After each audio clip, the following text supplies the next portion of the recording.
Bismillahirrahmanirrahim. Wassalatu wassalamu ala rasulillah. J'atteste qu'il n'y a point de divinité qu'Allah seul, unique, absolu, éternel. Et j'atteste que Mohammed est son prophète, son dernier messager. Fallahumma salli ala Sayyidina Muhammad wa ala alihi wa sahbihi wa sallim taslima. Nous continuons toujours notre voyage avec notre cher prophète Mohammed salawatullahi alayhi. Et donc nous avons vu dans la partie précédente que donc les mécréants étaient bien décidés cette fois-ci à mettre fin à ce message à travers donc un assassinat éventuel du prophète sallallahu alayhi wa sallam. Et donc Allah subhanahu wa ta'ala leur envoie un dernier message, à savoir ce voyage nocturne et aussi donc le début donc de la prospection pour trouver une nouvelle terre pour l'islam et la diffusion du message de l'islam. Donc notre prophète, il fallait qu'il trouve un moyen de protéger les croyants et trouver un terrain propice pour continuer les invitations à rejoindre l'islam. Donc son objectif tout simplement était de diffuser le message de l'islam. Alors il pensa alors à la ville de Taïf, puisque la Mecque lui a fermé toutes les portes et qu'elle était surveillée, et donc les atteintes sont plus nombreuses, plus dangereuses. Et Taïf, qui était à l'époque une deuxième puissance après les Qurayshi, et qui est situé à environ une centaine de kilomètres. Alors il a entrepris d'aller voir les dirigeants et leur demander refuge et protection. Pour ce voyage, il était accompagné de Zayd, et ils sont partis à pied. Ce voyage est ce jour de Taïf que le prophète qualifia du jour le plus pénible de sa vie.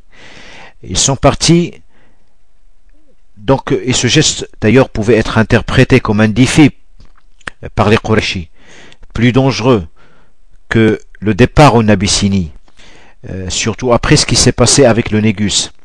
Donc cette fois-ci, le prophète s'adressait à un compétiteur, un challenger avide de plus de notoriété, ayant depuis toujours l'envie de détrôner les Mécois de la place du leader.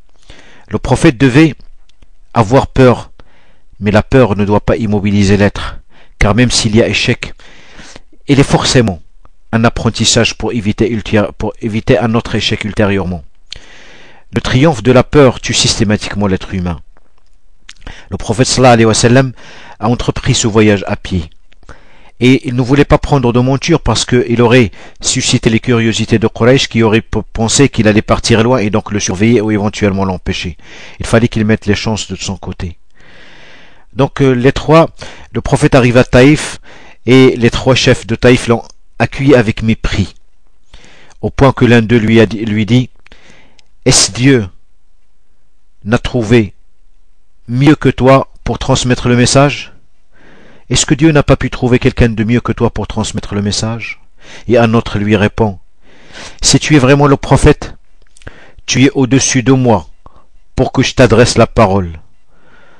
Ou que tu es menteur et dans ce cas tu es en dessous et tu ne mérites pas que je m'adresse à toi. » Et un troisième lui dit « Si je te vois accroché au tissu de la Kaaba, jurant que tu es prophète, je te croirai jamais. » Bref, c'était une fin de non-recevoir. Ils ont envoyé de suite à la Mecque un messager, parce que le prophète il leur a dit, puisque vous refusez cette invitation à l'islam, de m'accorder cette protection, et donc que sa terre me soit un refuge, donc n'informez pas les Qurayshi de cette demande. Mais c'est l'inverse qu'ils ont fait. Ils ont envoyé un messager pour les Qurayshi, en leur annonçant leur décision. Pire encore, au moment où ils devaient sortir de la tribu, ils ont aligné des rangées de personnes et ils leur ont demandé de lancer des pierres sur le prophète.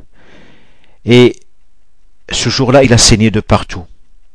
Le messager Zayd ont fini par sortir et quitter la tribu. Ils ont couru jusqu'à un petit jardin où ils se sont abrités.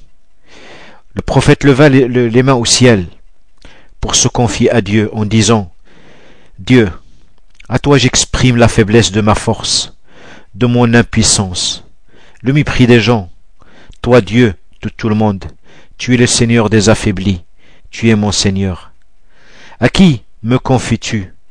À ces étrangers hostiles ou à mes proches as-tu confié mon sort? Tout cela importe peu, du moment où je ne m'attire pas ta colère, car pour moi, ton salut est plus vaste que tout. Je cherche refuge auprès de ta lumière, de ton visage, par laquelle tu dissipes les ténèbres et tu redresses les affaires de ce monde et celles de l'au-delà. Je cherche refuge contre toute décharge de ta colère sur moi. Oh, que me touche la malédiction. Je ne cherche qu'à te satisfaire, et il n'y a ni force ni puissance que grâce à toi. C'est tout ce qu'il a dit dans son dua. Il n'a pas souhaité un malheur pour les autres, ni que la terre les absorbe, les avale. Pas du tout. En aucun moment il n'a exprimé un sentiment de vengeance, ni invoqué Dieu pour lui demander que le malheur s'abatte sur ces gens. Non, une confession à Dieu pour l'implorer qu'il ne soit pas en colère contre lui. Le mal est déjà oublié, et les miséricordes pour l'humanité. Il nous pouvait souhaiter malheur à quelqu'un. Et toi, frères et sœurs, êtes-vous ses ambassadeurs? Êtes-vous dans la même trempe? Faites-vous la même chose, sans rancune, sans haine? Un jour, un jeune esclave qui s'appelle Abbas, originaire d'Irak du village de Ninawa, surgit, leur apportant des raisins de la part du propriétaire du jardin, qui avait pitié quand même pour eux. Le jeune Abbas entama la discussion avec le prophète, quand celui-ci, avant de manger, a dit Bismillah. Il dit alors, les gens d'ici ne disent pas cela. Le prophète répondit alors, tu t'appelles comment? Et l'autre lui dit, je m'appelle Abbas. Et tu es d'où, Abbas? Demanda le prophète. Je suis de Ninawa, d'Irak. Et le prophète dit, ah, du pays de cet homme noble, Jonas. Le jeune, surpris, lui posa la question, le connais-tu? Il a répondu, oui, c'est un frère à moi. Il était prophète, et moi aussi je le suis. Alors Abbas embrassa les pieds saignants du prophète, en lui attestant que Dieu est unique et qu'il était bien son messager. Une réponse divine à la question qui venait d'être posée dans cette invocation qu'il venait de faire, qu'on vient d'entendre il y a quelques secondes. Il a continué à invoquer Dieu, avant de se remettre sur le chemin du retour vers la Mecque, qu'il avait atteint, fatigué, errant au point de tomber. L'ange Gabriel vint avec un autre ange et dit au prophète que Dieu l'a entendu et qu'il lui envoyait cet ange et qu'il pouvait lui demander ce qu'il voulait. L'ange s'adressa au prophète et lui dit, Mohammed, si tu le veux, je peux aplatir les montagnes sur eux. Le prophète refusa en disant, non, peut-être Dieu sortira d'eux des gens qui vont l'adorer. Il s'arrêta le soir pour prier. Et Dieu lui révéla ces versets de l'Kahf, du verset 29 au 31. Lorsque nous dirigeâmes vers toi une troupe de djinns pour qu'ils écoutent le Coran, quand ils assistèrent à sa récitation, ils dirent, écoutez attentivement. Puis, quand il fut terminé, ils retournèrent à leur peuple. En avertisseur, ils dirent, ô notre peuple, nous venons d'entendre un livre qui a été descendu après Moïse, confirmant ce qui l'a précédé. Il guide vers la vérité et vers un chemin droit. Ô notre peuple, répondez au prédicateur d'Allah et croyez en lui. Allah vous pardonnera une partie de vos péchés et vous protégera contre un châtiment douloureux. Dieu lui a envoyé des djinns pour l'écouter, alors qu'il voulait inviter les humains à Taïf. Combien de fois nous travaillons pour atteindre un objectif, mais on dévie pour atteindre autre chose, parfois encore mieux, mais ce n'est qu'en travaillant, et qu'en commençant, et qu'on a l'intention de terminer qu'on peut avoir la surprise.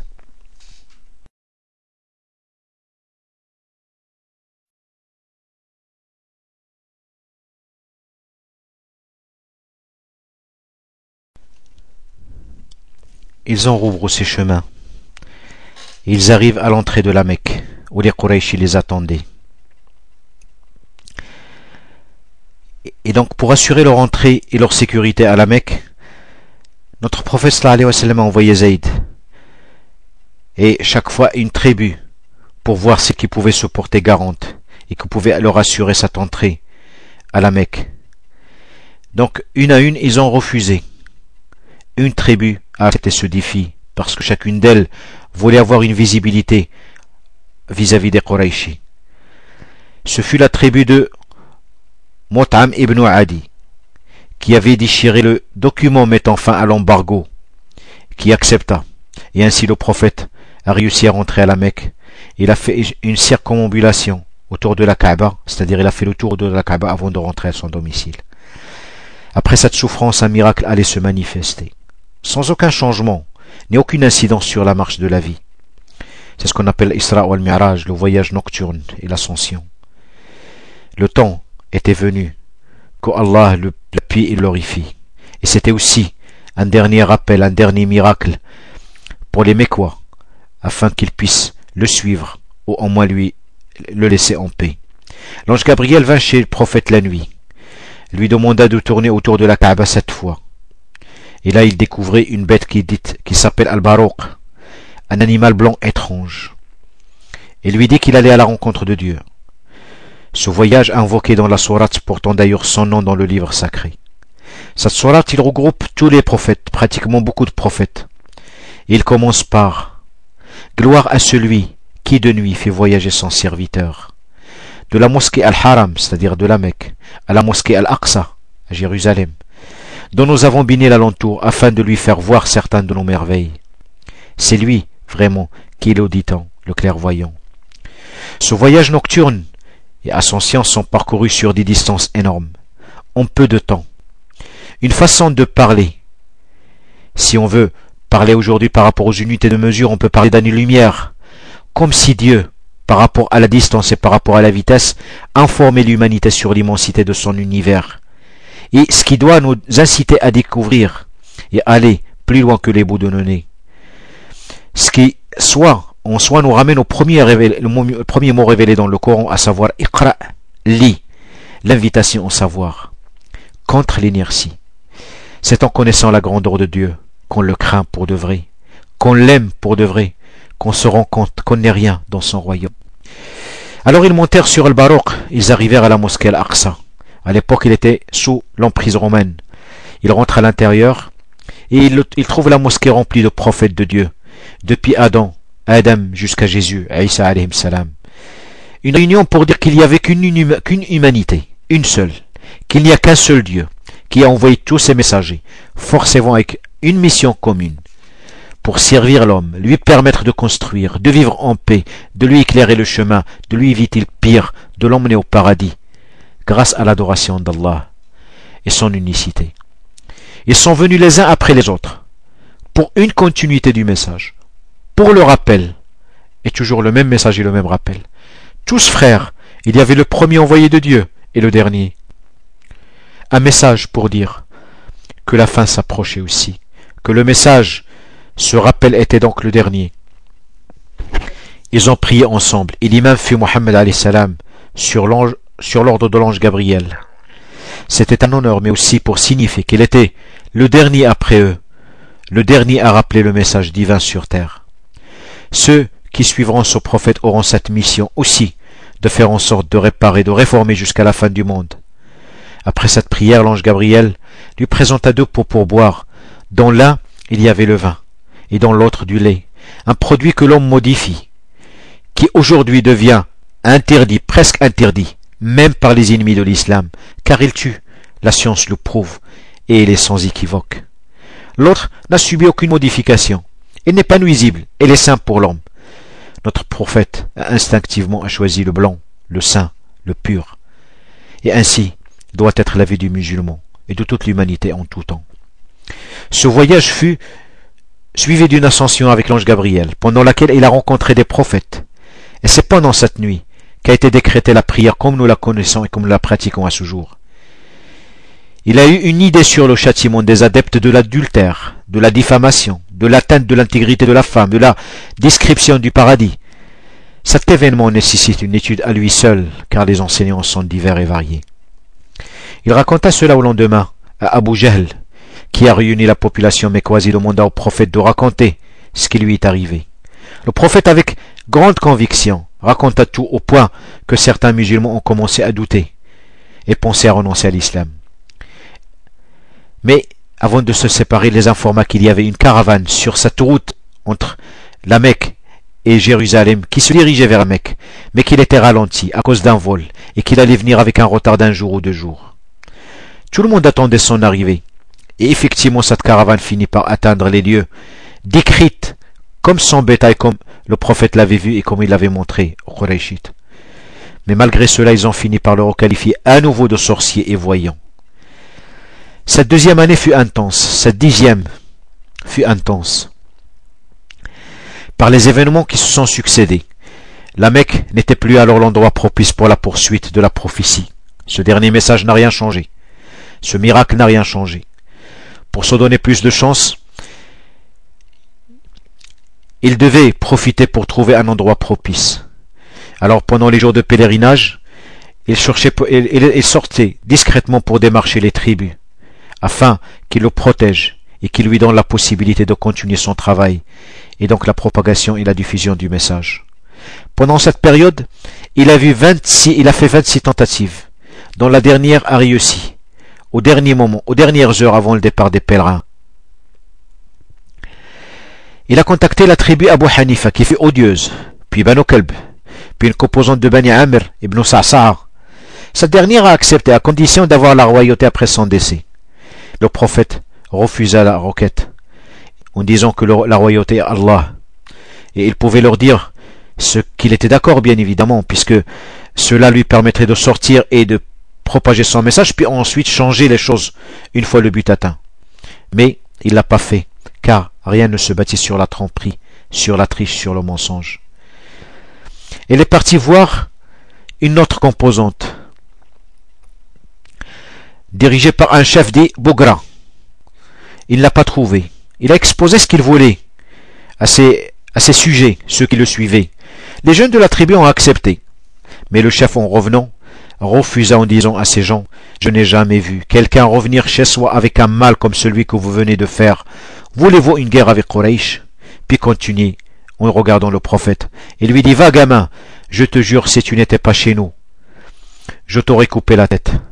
Et quand le prophète sallallahu alayhi wa sallam s'y met sur son chameau, Bougra frappa le chameau tellement fort qu'il sursauta et fait tomber le prophète. Bougra se met à rire. Une femme était là, de la tribu de Banu Amir, qui s'appelait Dub'a, prit sa défense et cria: ô Bani Amir, cela arrive chez nous, dans nos maisons. C'était une façon d'insulter l'hospitalité qui était une caractéristique arabe. Sans désespoir, il continua sa mission. Et il a voir la tribu de Nishayban, qui ont des relations avec les Perses et les Arabes. Une tribu de renommée. Abu Bakr posa des questions sur leur force, sur le nombre des guerriers, sur l'état d'esprit par rapport aux arts de guerre. Et un de leurs chefs interroge Abu Bakr et demanda qui était son compagnon. Alors Abu Bakr déclina l'identité du messager. L'homme demanda ensuite au prophète ce qu'il voulait. Le prophète exposa ses requêtes: protection et aide pour la prophétie. Ce dernier chef dit: il nous a été dit que tu prétends être l'envoyé de Dieu. Que prêches-tu? Le prophète répondit par la récitation des versets 151 et 152 des bestiaux. Al-An'am dit: venez, je vais réciter ce que votre Seigneur vous a interdit. Ne lui associez rien. Et soyez bienfaisants envers vos pères et mères. Ne tuez pas vos enfants pour cause de pauvreté. Nous vous nourrissons tous comme eux. N'approchez pas les turpitudes ouvertement ou en cachette. Ne tuez qu'en toute justice la vie que Dieu a fait sacrée. Voilà ce que Dieu vous a recommandé de faire. Peut-être comprendrez-vous? Et ne vous approchez pas des biens de l'orphelin que de la plus belle des manières jusqu'à ce qu'il atteigne sa majorité. Et donnez la juste mesure et le bon poids et toute justice. Nous n'imposons à une âme que selon sa capacité. Et quand vous parlez, soyez équitable, même s'il s'agit d'un proche parent, et remplissez votre engagement envers Dieu. Voilà ce qu'il vous enjoint. Peut-être vous vous rappelez.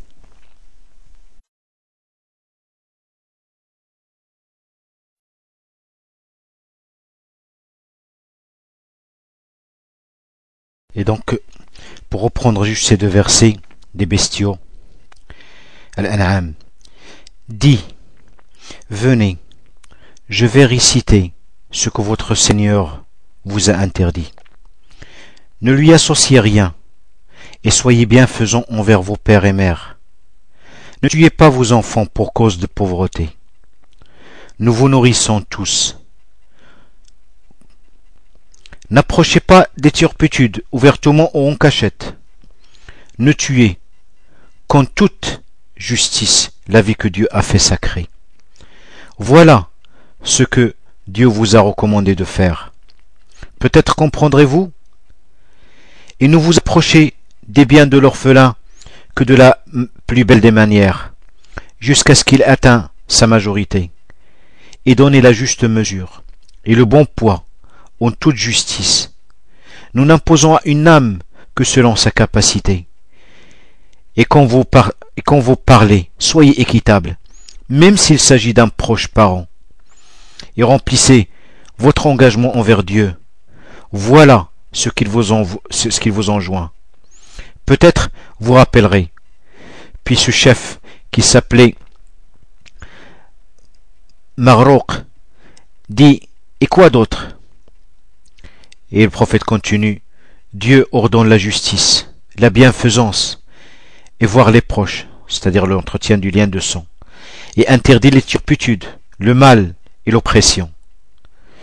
Mais un autre chef, Hani ibn Qubaysa, lui dit: frère de Quraysh, j'ai entendu ce que tu as dit, mais que nous renonçons à notre religion pour suivre la tienne en une seule rencontre serait une décision hâtive.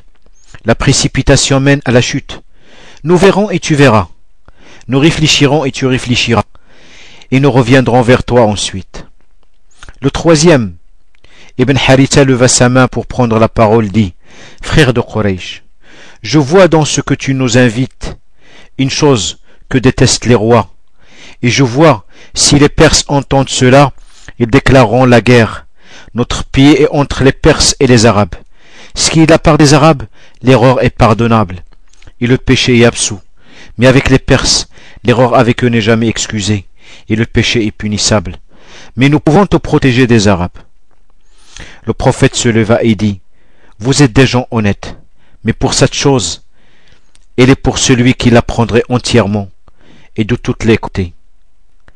Avant de partir, il lui dit: si Dieu me fait triompher sur les Perses, vous le louangerez ce jour-là? Et tous répondirent: tu auras cela. En sortant de chez eux, il dit à son ami Abu Bakr: quel comportement si noble! L'islam à travers notre prophète ne refuse pas ce que vient des non-musulmans. Le comportement sain, ce qui rapproche les gens dans le licite, ce qui peut faire du bien à l'être humain, ce qui est noble, ne doit jamais être repoussé, sans essayer de le comprendre. Il ne faut pas qu'il soit repoussé sur un simple entêtement. Il faut essayer de le comprendre et de comprendre ses finalités. Il faut juger l'autre avec objectivité. Le prophète ne s'était pas trompé.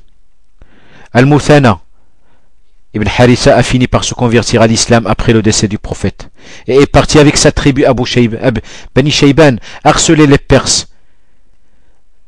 Sans l'avis d'Abu Bakr, l'émir des croyants, qui le convoqua pour lui dire qu'il lui avait donné ce droit d'aller persécuter les Perses et de les inviter à l'islam. Et ils se rappelèrent cette promesse faite au prophète de son vivant. Si un jour il devait être connu et visible, est-ce qu'il louangerait Allah? Et donc c'est en rappelant cette promesse que ce Muthana est parti pour accomplir sa promesse. Les deux amis ont continué leur consultation, c'est-à-dire Abu Bakr et le prophète avec les gens qui étaient pèlerins sur place. Ils ont vu des personnes isolées qui se sont converties, mais ont été honnêtes d'exprimer leur impuissance. Et donc ils sont revenus chez elles pour inviter les leurs, tout simplement les leurs à l'islam, sans forcément accorder au prophète cette protection qu'ils souhaitaient. Le dernier jour du pèlerinage, le jour où toutes les caravanes se préparaient à quitter Mina, il rencontra dans ces tentatives incessantes des jeunes en train de se couper les cheveux. Il leur demanda de parler avec eux. Donc les jeunes ont accepté qu'il leur parle. ces jeunes étaient de Médine, qui à l'époque s'appelait Yatrib. Cette Médine qui va devenir et qui allait devenir la terre d'asile, la terre d'accueil de notre prophète. Donc c'était un groupe de Médine, des Khazraj, mené par As'ad ibn Banu Zurara. Il avait 21 ans. Ils étaient jeunes, mais tous décideurs, car la guerre entre eux et l'Aous avait exterminé les personnes âgées, chefs des deux clans. Il s'assura de leur provenance et dit ensuite: c'est vous qui avez des pactes avec les Juifs? Ils disent Juifs, oui. Il leur demanda s'ils pouvaient s'asseoir pour leur parler. Par terre, il leur annonça qui était, présente à l'islam. Il leur lut un peu de Coran. Les jeunes se regardaient entre eux, et l'un d'eux s'exclama: c'est lui le prophète dont les Juifs nous parlent. Le prophète pensait à tout, mais pas à Médine, car pour lui, il n'avait pas les atouts espérés. Mais Dieu décide autrement. Il faut toujours tenter, essayer. Le prophète voulait Taïf, et le voilà Dieu qui l'envoie vers Médine. En revenant de Taïf, il voulait inviter les gens, des hommes, à l'islam, et c'était les djinns qui sont venus écouter le Coran. Les 6 se sont convertis à l'islam, et ce sont les 6 premiers piliers de la nation de l'islam à Médine, l'État qui allait bientôt voir le jour. Les 6 jeunes demandèrent au prophète ce qu'il devait faire. Il leur demanda de revenir le voir l'année d'après, au même moment et au même endroit. Après avoir pacifié leurs relations avec les rivaux, l'Aous, et qu'ils devaient les ramener avec eux, toutes les composantes devaient accepter et contribuer à cette protection et ce travail d'invitation à l'islam que demandait le prophète. Alors ils se sont donné rendez-vous à Al-Aqaba, que tous les pèlerins connaissent à nos jours. Ils sont revenus comme convenu, mais cette fois-ci ils étaient à 12. Il y avait 8 Khazraj et 4 Aous, et c'était là où ils ont scellé pour la première fois un pacte appelé le serment d'allégeance des femmes, Bay'at Nisa, qui est mentionné de la sourate Al-Mumtahana, le verset numéro 12. À travers ce serment, appelé aussi le premier serment de l'Aqaba, un engagement en 6 points. N'associez aucune divinité à Dieu l'unique, ne pas voler, ne pas commettre d'adultère, ne pas tuer vos enfants, ne commettre aucune infamie, et ne pas désobéir en ce qui est reconnu convenable, c'est-à-dire le bien. C'était le premier pacte, c'était le premier départ, c'était une naissance. Il leur donna un rendez-vous pour l'année suivante, au même endroit, et envoya avec eux le premier ambassadeur de l'islam. Il se fit pour Médine, appelé à l'époque Yatrib, et le chargea d'enseigner le Coran aux musulmans dans cette localité, de les instruire sur la religion, et de répandre l'islam entre eux qui pratiquaient encore l'associationnisme, le polythéisme, et il choisit pour cela un jeune, appartenant au premier converti à l'islam, Mus'ab ibn Umayr, un jeune reconnu pour son élégance, sa beauté, ses habits, ses parfums et la richesse de son héritage qu'il a abandonné, rien que pour l'islam. Et celui-là allait s'installer chez un Médinois qui s'appelle Ibn Zurara.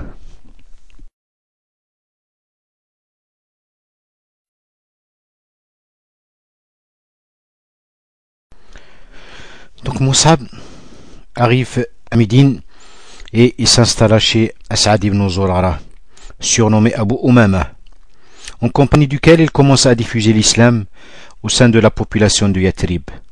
Ce jeune ambassadeur avait 21 ans, toujours propre, parfumé, élégant, et qui avait appris beaucoup sur l'islam, qu'il allait partager et faire connaître aux Médinois, ainsi que tous ses enseignements, et être un exemple, une vitrine, pour ceux qui voulaient connaître cette religion. C'est par le respect du sermon, c'est par le comportement saint imposé par l'islam aux musulmans, c'est par cette loyauté, par l'honnêteté, par son travail, par le comportement qu'avait notre prophète qui a déteint sur les compagnons, que beaucoup de gens embrassaient l'islam. Ibn Zurara avait 2 cousins, Saad ibn Mu'ad et Usayd ibn Hudayr, grand chef d'Aws. Et les liens entre eux n'étaient pas bons, vu le passé malheureux qu'ont partagé les deux tribus, encore polythéistes.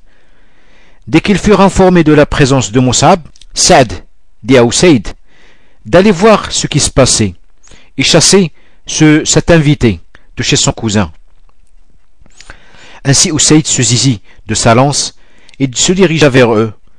Ils étaient assis dans une assemblée qui était en train d'apprendre ce que c'est que l'islam. Saad l'aperçut et informa son hôte du rang du visiteur, qui d'un air menaçant dit « Qu'est-ce qui vous amène ici ?» Et puis il dit à Mus'ab « Rentre, idiot !» Et il dit à qu'est-ce qui vous amène ici et qu'est-ce qui vous incite à rendre idiots nos faibles? Et donc il insiste pour qu'ils partent. Alors Mus'ab, calmement et froidement, répond: est-ce que tu nous permets qu'on te parle? Assis-toi plutôt et écoute. Si quelque chose t'agrée, tu acceptes. Si tu le rejettes, je pars. Donc Usayd dit: je suis d'accord, c'est raisonnable. Alors Mus'ab lui récita le Coran. Et Saad et Mus'ab racontèrent plus tard: par Allah, nous avons lu l'islam sur le visage de celui-là avant même qu'il prononce son attestation de foi. Et alors Usayd reprit après l'intervention de Mus'ab comment faire pour embrasser cette religion. Alors Mus'ab et Asad lui dirent: tu te laves, tu te purifies et tu purifies tes vêtements, tu attestes qu'il n'y a qu'un Dieu unique et tu accomplis 2 unités de prière. À celui qui veut méditer, la réponse commença par le lavage, la purification. Cette religion est pure et l'hygiène en est indissociable. Ceux qui veillent à ce que leur maison soit propre, ils repoussent leur saleté vers les autres ou dans la rue, tout en prétendant être musulmans, doivent corriger leur copie, rectifier leur comportement. Sous prétexte que nous devons faire la prière, l'eau de nos ablutions inonde le monde parfois, déborde de partout, sans penser à ceux qui viennent après nous, ou qui y sont. L'image que nous donnons de notre religion n'a rien à voir avec la réalité de l'islam. Le dialogue était courtois entre un musulman et un non-musulman. La raison finit par l'emporter, si les arguments y sont. Mais on ne crie pas, on ne hurle pas, on ne salit pas. Sur ces mots, Usayd s'exécuta.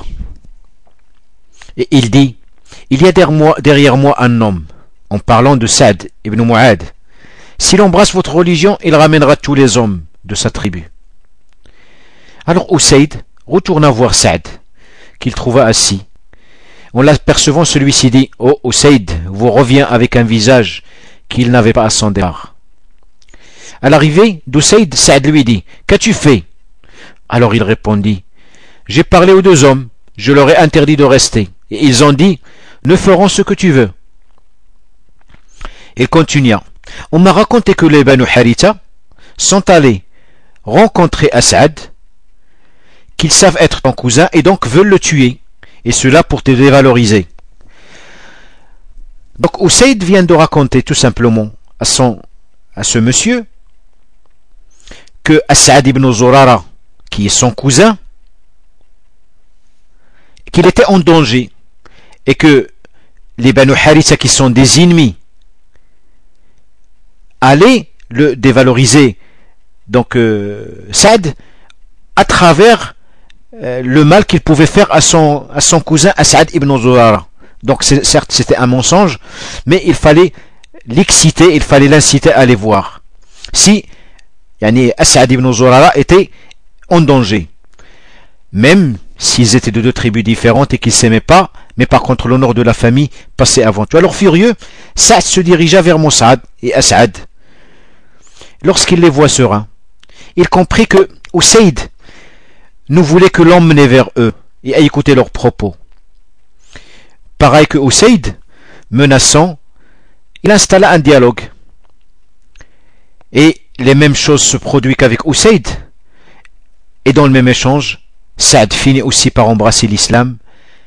Et il est ensuite parti pour rejoindre sa tribu des Haous. Il leur dit, que pensez-vous de moi? Ils répondirent, notre chef. Il posa la question, mais que pensez-vous? Que pensez-vous de mes avis? Ils disent les meilleurs. Alors Saad reprit, j'interdis aux hommes et aux femmes parmi vous de me parler jusqu'à ce qu'ils croient en Allah, Dieu unique. Donc il a fallu peu de temps pour que toute la tribu embrasse l'islam, et certaines versions disent que avant la tombée de la nuit, toute la tribu avait embrassé l'islam. Mus'ab resta chez Ibn Zurara pour mener sa mission d'appel à l'islam et mourut 1 an après l'hégire du prophète. Il a passé 1 an avec lui à Médine. Il est mort jeune, avec une mission bien accomplie. Il avait le nom du récitateur, et sa mort n'était pas normale si on veut, mais on aura le temps d'en parler. Et donc, 1 année plus tard, c'est-à-dire la 12e année de la révélation, la rencontre prévue se déroula avec cette fois-ci plus de 75 personnes des 2 tribus appelées les Ansar, qui avaient enterré la hache de guerre grâce à cet islam qui les a réconciliés. Et donc avec un groupe d'Abyssinie qui avait toute la sympathie du Négus. À notre Médine, cela pourrait laisser croire à Quraysh que le danger était bien là. Donc il ne fallait surtout pas attirer leur attention. Et donc parler avec ce groupe ami devait se faire dans des conditions de discrétion et de sécurité optimales. Si les Qurayshis apprennent qu'il y a 2 clans qui sont contre eux, un en Abyssinie et un à Médine, forcément ils allaient pouvoir peut-être persécuter ou empêcher ceux de Médine de venir, et donc tout le plan que pensé par le prophète aurait pu tomber à l'eau. Et cette sécurité, il devait être prise déjà dès le départ de Médine. Le prophète, pour cela, avait ordonné au groupe de venir dans la caravane habituelle des pèlerins, de ne pas faire bande à part.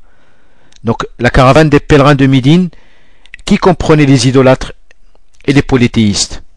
Et donc il fallait venir ensemble pour que personne ne se pose la question sur la raison de la venue, cette fois-ci de 2 caravanes distinctes, au lieu d'une seule comme dans le passé. Il se fait aussi en même temps d'assurer l'unicité de Médine. Même s'ils n'étaient pas tous croyants, ce n'était pas une raison de créer une guerre entre eux. أقول قولي هذا وأستغفر الله لي ولكم والسلام عليكم ورحمة الله.